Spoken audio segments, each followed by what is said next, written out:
Okay, it's November 22nd, a somber day in American history, but also a great day here today, and we're excited to be here. We've got some amazing people. The first guy that I want to introduce, his name is Kevin Wright. Kevin, why don't you just tell us who you are, and then show us, because we can get that on camera as well, or is it proprietarily? No. Are you ready to display this? Yeah. What is this, Kevin? This is the logo for the Flight 2014, the international celebration of the birth of scheduled airline service in the world. That first flight occurred from St. Petersburg to Tampa 100 years ago.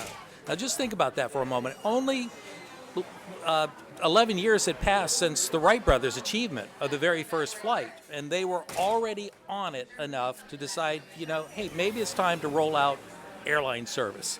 And when you look at the aircraft that they flew, looking at us from our eyes, we go like, you what? You want me to get in that? But to those people at that time, that was their space shuttle. That was their futuristic vehicle, and they had all their hopes and dreams tied up in it. The theme for our celebration is the words of Percival Fansler, which kind of got lost in the dustbin of history at a certain point, because at the time it seemed like such a wild boast. And what he said on the day of the first flight was what was impossible yesterday is an accomplishment today, while tomorrow heralds the unbelievable. And that was like, what? You're pointing at that airplane and saying those words about that, but looking back on it from 100 years ago, you got to say that's an understatement. Because could he really imagine a 747? Perhaps he did, but those words have come down, and so we want to re-accentuate what he said and give that as a legacy going forward to our children, so that 100 years hence they can look back on this day and say, wow, they really understood what had happened. Where was the first flight? Where did it take off from? Well, Janus Landing, basically, in St. Petersburg. Wow. Now, this, we think of it as a Tampa Bay achievement, but actually, in effect, it was a national achievement. The first aircraft company that was starting to produce aircraft which were capable of such a mission were actually in St. Louis. And the entrepreneur, Percival Fansler, he wasn't an airplane manufacturer. He got a hold of the Benoit company that was based in St. Louis and said, look, I need one of your planes to make this happen. So he was the entrepreneur, the Bill Gates, the Steve Jobs of his day to make that happen. And he enlisted the best talent that he could at that time. Tony Janus was already an established aviator of great reputation across the nation. And without his name to this project, I don't think you could have gotten anybody to get into that airplane. It was like when they had the first elevators in Chicago, and they wanted people to walk in this closet and close the doors, and they had to put music in the elevators in order to get anybody in there to take this futuristic ride on this thing. So it's the same idea that it took the best and the brightest from all around the country to make this happen. And when it actually did happen, thousands of people were on the St. Petersburg side and the Tampa side in witnessing of that event. Wow. And so we hope to bring the community together to take a look. And when will are you going to have I know you've been working on this for years, but when will there be a celebration, and where will it be? First night is on December 31st in St. Petersburg, in conjunction with the St. Petersburg History Museum, which is right there at the base of where the pier is. Very historic location, because that's basically where Tony took off for his original flight. Kermit Weeks will be there with his replica, and he's going to be getting that ready. So that's the first important date for everybody. But we're also going to have a sympathetic celebration over here at Peter O'Knight Airport. So there's two opportunities for people to get together. But then the real enchilada is January 1st, 2014. And if you get out there at 8 o'clock in the morning, you won't be disappointed. The event should be lasting till noon. That is amazing. Well, thank you very much, Kevin. That's really cool. It's exciting. I know you've been working on this for a long time. Talk about an entrepreneur. This man has been he is an entrepreneur, but he's also a very committed man for our community, and this is going to be fantastic. All right. Joy Randall, Ken Evans. We've been talking. First off, Startup Grind last night. I heard it was a fantastic hit. Who was your guest that you had last night? Our guest last night was Ashok Kartham, and if you don't know who he is, he moved here about a year and a half ago, not quite 2 years ago, from Illinois, and he's a serial entrepreneur. He built his first business. He started in 1995. After coming here, only 2 years in the country. So he came from India. He was born and raised in India, went to school there, comp sci major, moved here, started his business 4CS, built it, sold it in 2011, bootstrapped the entire thing, never needed any venture capital. Crazy thought. Gee. So he had only one other partner in the business who had any investment in it, so they kept all the money for themselves. They sold the company to Parametric Technology, which is a multi-billion-dollar corporation traded on NASDAQ. After that, he made the decision to move to Tampa because he looked around and said, great place to live, has all the things I'm looking for in, a living environment. There's other entrepreneurs there. I think I'm going to go to Tampa.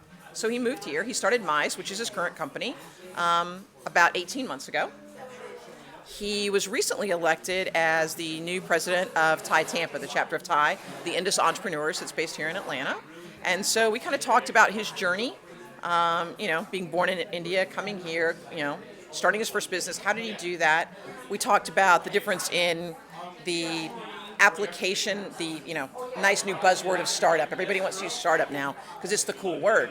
So everybody wants to, do that, have their name out there, do these other things. And we talked about the difference in having a buzzword and actually building a real business, because there's a huge difference there.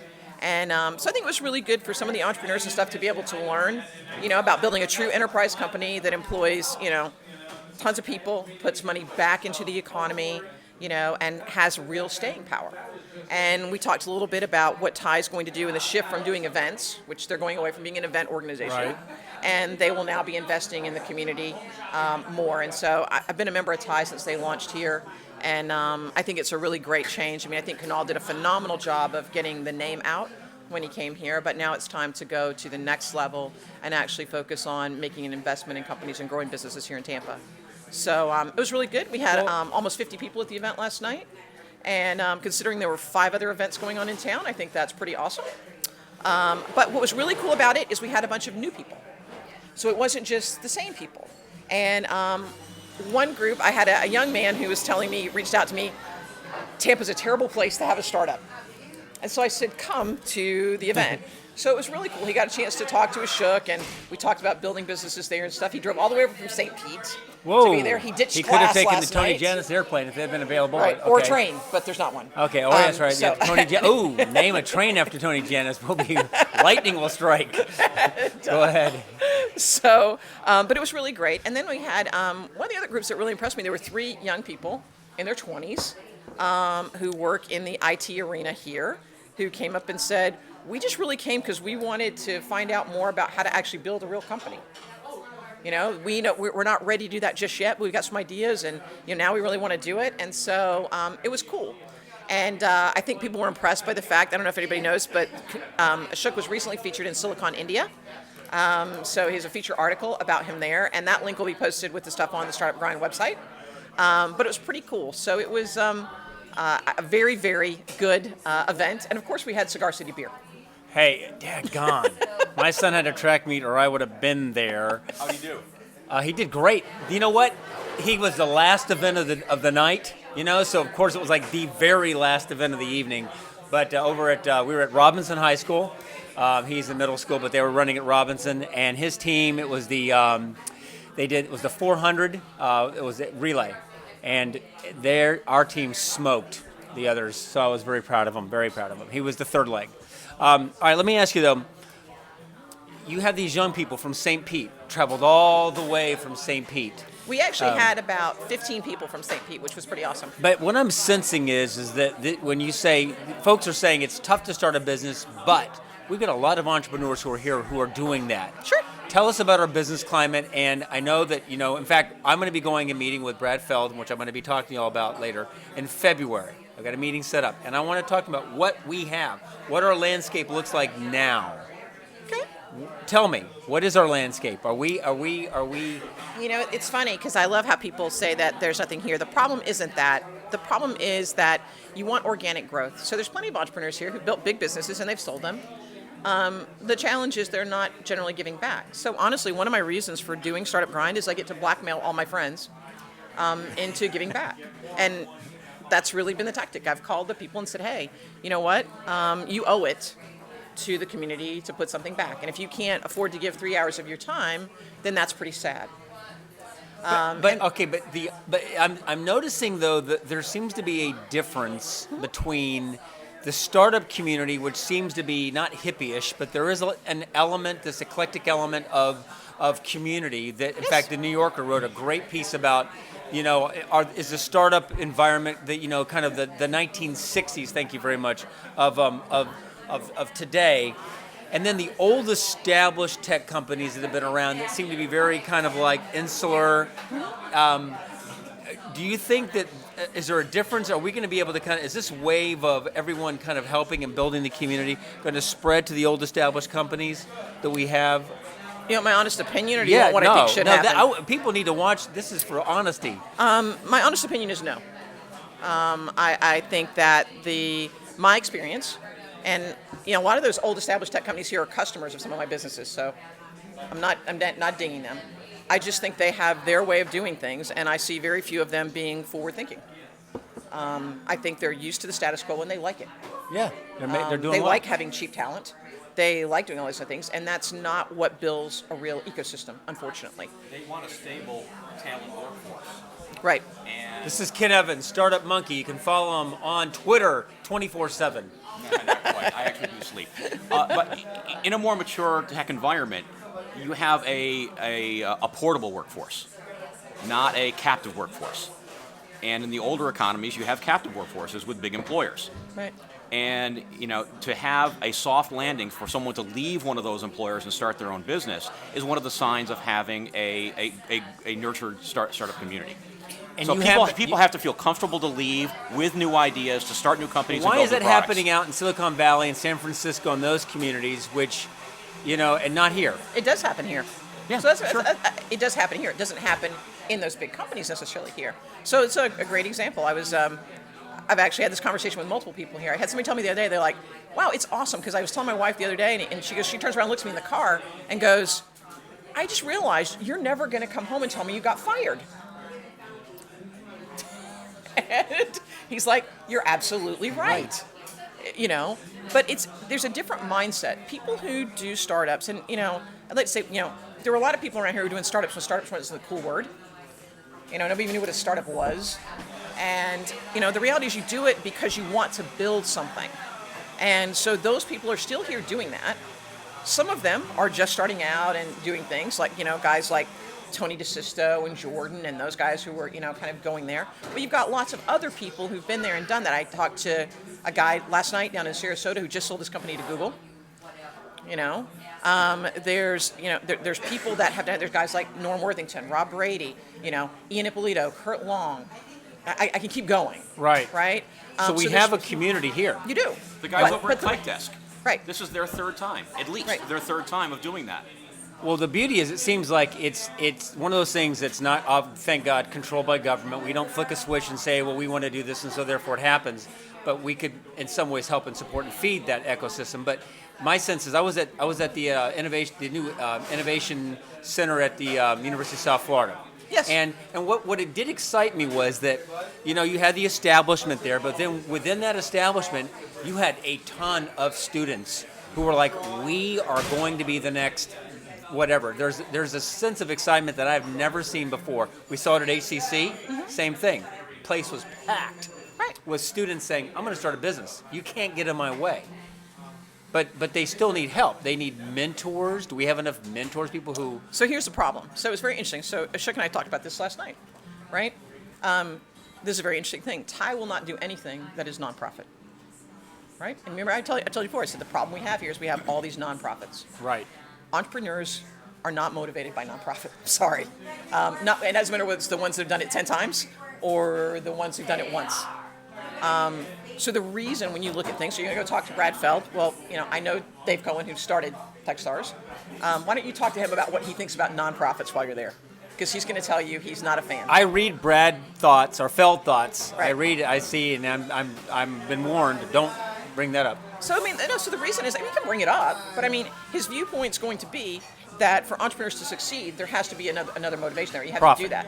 And so the reality We're a capitalist. You should like that. Ayn Rand. Well, so what I'm hearing you say is that in the Tampa Bay area, you see a place where people who understand the world of stocks and how public companies are formed, the advantages of stock options, the motivations that are operating within that system, the availability of capital through mutual fund companies who have certain technical goals or certain things in there. So how do we get those people to recognize Tampa Bay and start looking at prospectuses, business prospectuses, We have business plenty of- plans in this area? Right. So startups today generally, business plan consists of an executive summary and financials and a pitch deck. Not your traditional business plan. And actually, if you go present a traditional business plan to a VC, they'll probably throw you out of their office, to be honest. So they want to see, if you can't tell me in your executive summary what it is you want to do, it's not very interesting to them. There's some metrics around what kind of markets they're looking for and those kind of things, and that would take too long for me to go into here today, but I'm happy to talk to anybody who wants to talk about it. But the reality is, we've got plenty of follow-on capital here. There's plenty of that. What we're missing, if you're talking about capital, specifically, is we're missing what I would consider to be the true seed stage capital and kind of the bridge to a real Series A. There's one entity that's doing Series A. We have lots of private equity, we have lots of banks, we have those kind of things. The other thing we have to change is the mindset of some of the entrepreneurs here that they've got to have venture capital in order to grow. Because that's not really true. My first 4 businesses I bootstrapped completely, right? Then in the time where we were building huge enterprise companies, we took venture capital to scale. My last 6 companies, bootstrapped completely. My viewpoint is, if you don't have to take money, then don't take money. If you're taking money to grow, that's great. But don't give up 50, 60, 75% of your company versus doing work. Okay, because if you're not willing to work, you're not going to be successful anyway. So I think that there's that. What we have to do, I think, in our communities, we got to change the mindset that some startups are going to fail. That's life. Right. Okay, and it doesn't matter even Failure's if you do, okay. even if you do all the right things, because things can just happen in the market. You can have the smartest people, you can have all those other types of things. I think the other thing is we've got to change the mindset of people thinking they all have to have that big company support. When you talk about mentors, I think we could have some of those mentors, but back to the profit versus nonprofit, the reality is you've got to give them a reason to give back. So I'll use Ty as a great example. So Ty's made a couple of investments so far. The charter members of Ty made a couple of investments. The benefit is you're going to get those guys as your advisor, the people who are writing that check. Right. When I go write a check and invest in a company, I'm not going to invest if I can't bring other value. And we had that conversation last night. And, Ashok feels the same way. If I can't help you, just writing you a check isn't going to help you succeed, to be honest. If my network, if all those other things, the people that we know around the world, right, the guys that we know in Silicon Valley and Boston, all those other things, if we can help bridge those connections, that has true value.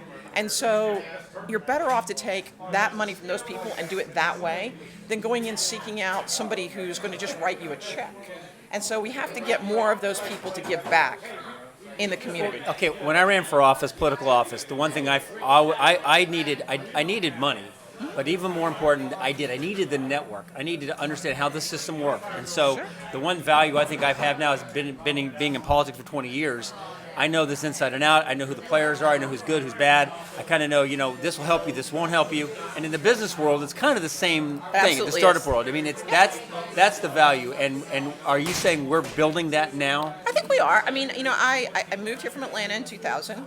I watched what we did in Atlanta, kind of growing up through that, and I see, this community right now being at about the same stage Atlanta was when I left. And that's okay. It's like it doesn't happen overnight. Right. What I would say the difference is we've got to get more of those people involved. And the bottom line is, unless there are some things that are for profit, from a mentoring perspective and stuff, they're not going to be actively involved because they're busy building their own businesses. So you're saying take time away from the businesses I'm building and come over here and help me. And it's not that they don't want to, but they've got to weigh the options, because every time you're away from your business, Exactly. right? I've got to pay somebody else to do my job.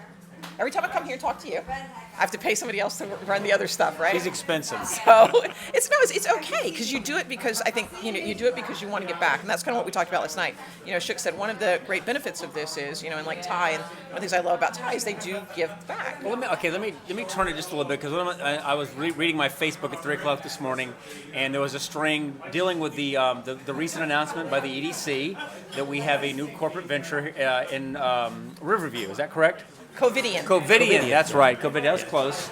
Covidian. But we're starting to see large companies coming here. Amazon's here. I think it's going to be fantastic. It's a warehouse, but it's an advanced warehouse, and it's going to be, advanced delivery, 4-hour delivery. We're going to be doing some cool things. So we're creating jobs for those who aren't necessarily PhDs in technology.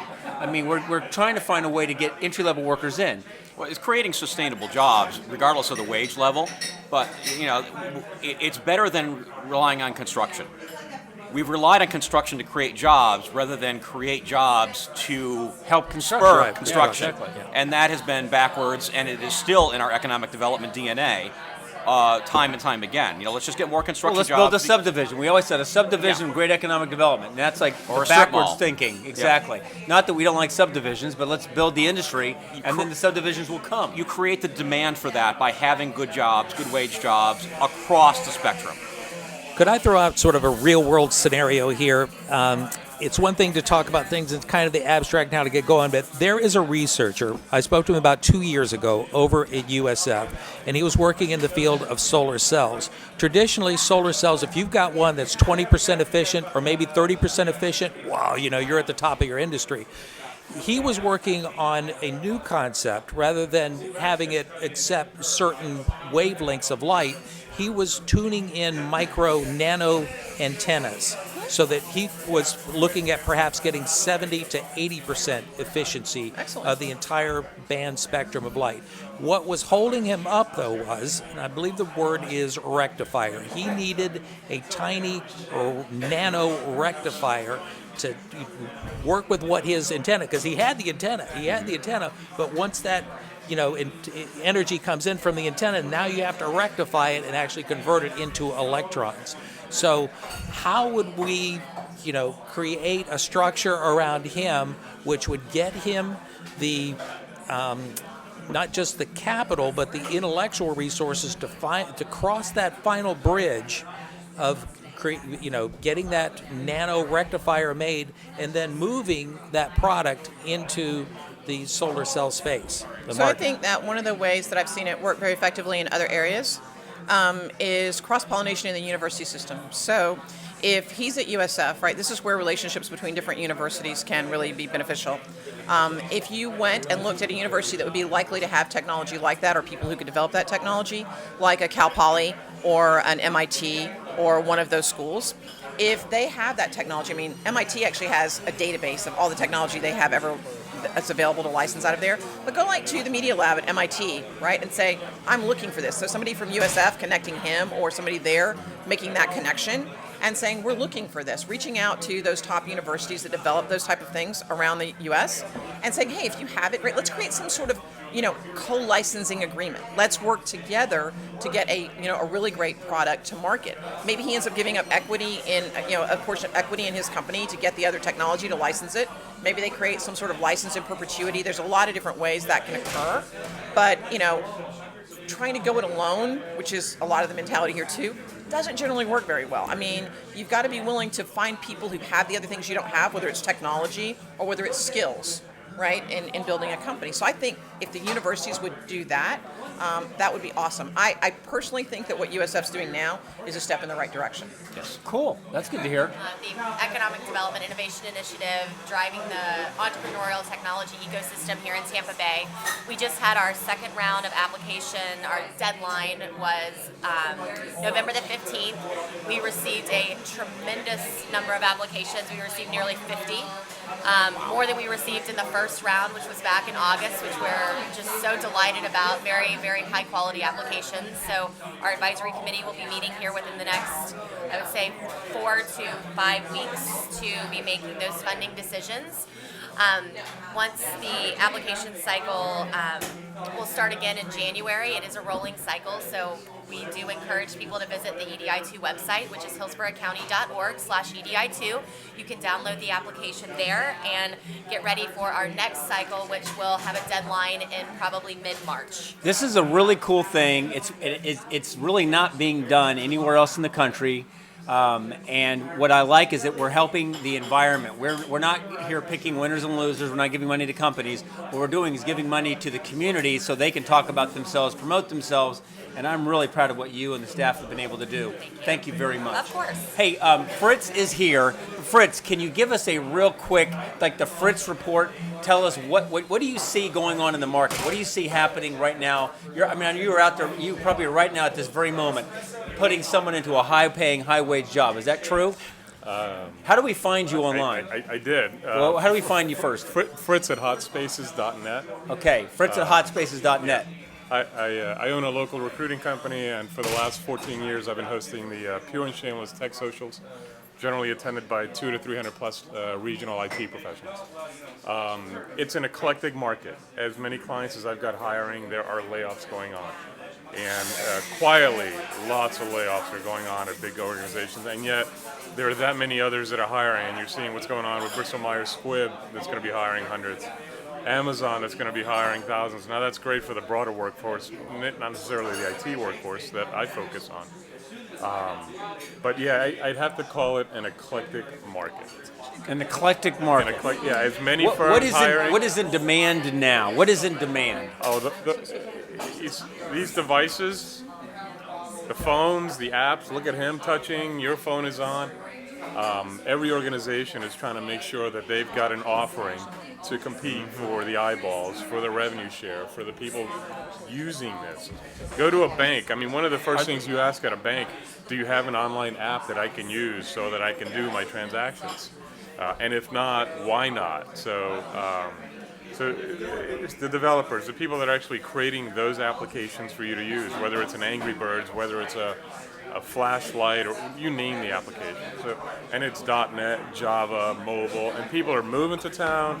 People in town are working for out-of-town companies. Because I know that there's some people here at the table who are intimately involved in helping to kind of like work with companies that are providing the first step towards preparing the next workforce. If we want Tampa Bay to be that place where we are attracting talent, nurturing our talent, growing our talent,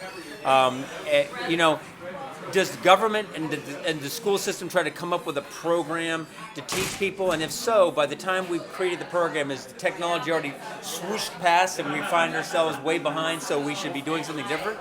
Look, it's like the airport. The airport today put out a plan for the next 30 years of growth, so they're planning for what's happening, what the trends are. It's never too late to get started, right? What I would encourage the government and education and all is really to start bringing software development, if you will, and whether the kids do that for their career, but at least they get exposure to that. Bring it into the classroom.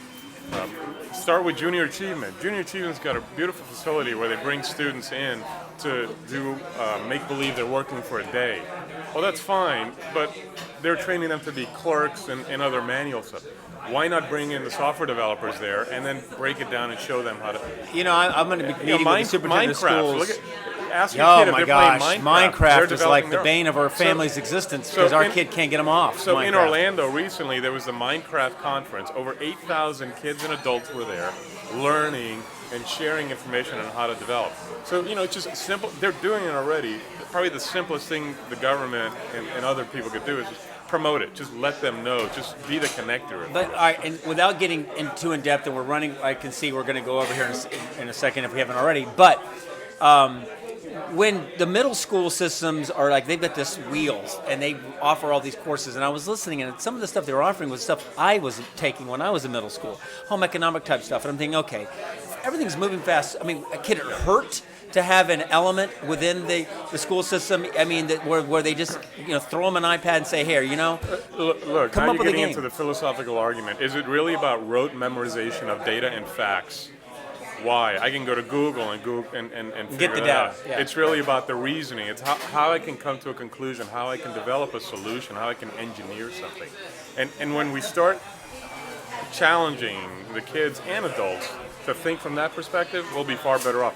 Because who remembers the dates of this foreign war and you know, you want to understand why it occurred and then how you can resolve and how you can prevent that war from happening. Not necessarily that it occurred on a Tuesday in 19 or 1800, something or other. But it's analytical thinking. I mean, what's behind software development, the good software developers, is the analytical thinking and the structure of how to attack a problem. Because as we talk about all the time, this is about solving problems. It's not about just writing the code because there's a new tool out there for iOS or for Android.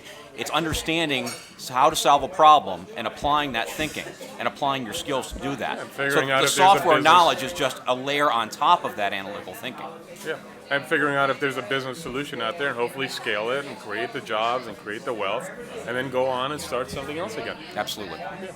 Is that it? It's been going on for That's well, we're going to be talking about this a lot more because I think we're starting to kind of bite into something where I see a tremendous value, but where those who are making the policy, we just don't understand it. And so before we start creating more policy, I think that it would behoove the elected officials and others to kind of like listen and try to learn from you all. That's what this is about. We're going to have the brightest minds in the world right here at this table every Friday. Fritz? No, I mean, politicians have to adapt. It isn't about building roads and houses anymore. You have to do that, okay? But how do you keep the workers here? How do you keep them productive? Look at the major issue of affordable housing. Actually, take a step back and look at the baby boomers' kids that are entering the workforce. They're more prone to changing jobs quickly. They're less tolerant of commuting, and they want to live close to where they work. So you're going to have the affordable housing issue, not just buying homes, but renting homes, and the ability for them to commute with a light rail begs it. You got massive trends going on, and you're not going to solve it overnight, but you need to have some kind of a plan to address that, and that's a long-term thinking. Hopefully we got the right people to figure that out. So. All about urban 'Cause you got- density. Oh boy, Live, work, play. Don't. Yeah. When you combine baby boomers entering the workforce at a faster age, delaying marriage, not having kids, being single, being on their own, and how to support that infrastructure, plus you got the baby boomers and others, baby boomers Retiring. Some are retiring, many are going beyond 65 because they can retire. So you got competing interests, but how do you support all that? I'm glad it's at your pay scale, not at mine. If you saw my pay scale, pretty scary. That's an offensive comment. This will be the epicenter of that conversation, though. I think this is one of the most interesting conversations going on right now in America today. I think it's fascinating, and the region which can take its policies, its housing policies, its land use policies, its educational policies, and adapt it in a flexible manner to what's going on with regard to the new job environment, will be the region that wins. And I want Tampa Bay to be that region, number one, right? Right. Tampa Bay is beautiful. I mean, I'm telling you, can you think of a better place to spend your Thanksgiving when it's cold and miserable in other regions? Tampa Bay is beautiful. So come here, enjoy your Thanksgiving, and start a business. Right. See you next week. All right.